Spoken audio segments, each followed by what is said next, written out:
Good morning. This is Father Stephen Kelly from St. John's Church in Detroit, and we're continuing our series of daily morning meditations where we generally look at one or another lessons that are assigned for morning or evening prayer, what is known as the Daily Office Lectionary. And today for Wednesday, let's take a look at the lesson that's assigned from the book Ecclesiasticus for evening prayer.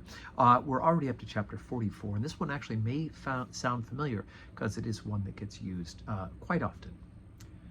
Let us now praise famous men and our fathers that begat us.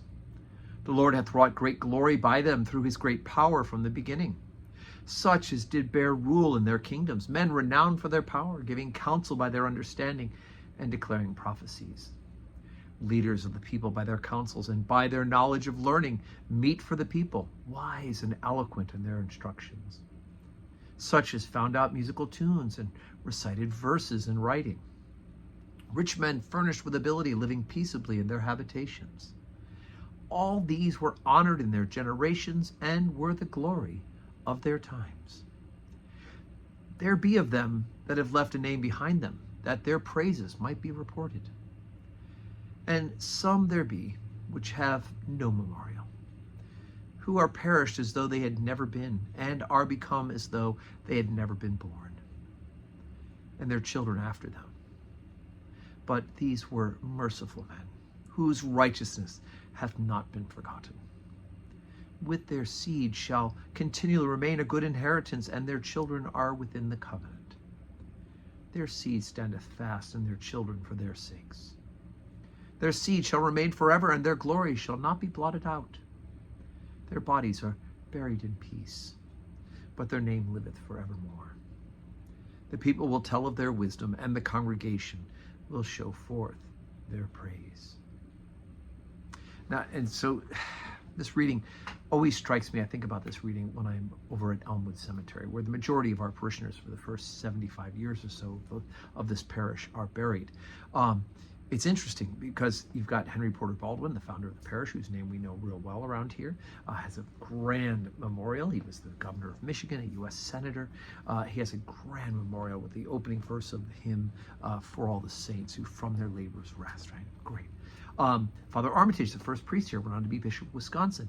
He's buried at Elmwood Cemetery. Again, big, beautiful Celtic cross with all sorts of notes about he and his wife and his children who are buried there as a priest and the Bishop of Wisconsin. Glorious. And there's lots of famous people buried at Elmwood Cemetery.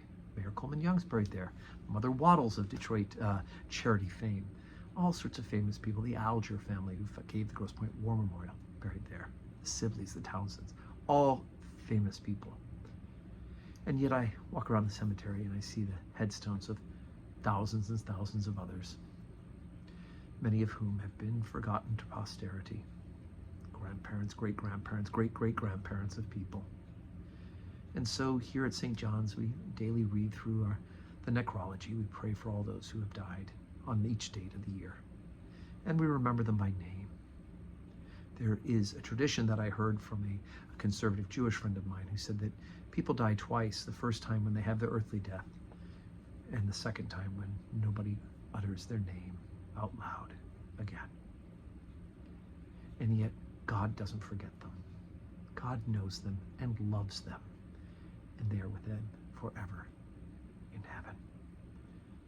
And so we remember them before the throne of God here at St. John's, all those who've gone before us, men and women of mercy.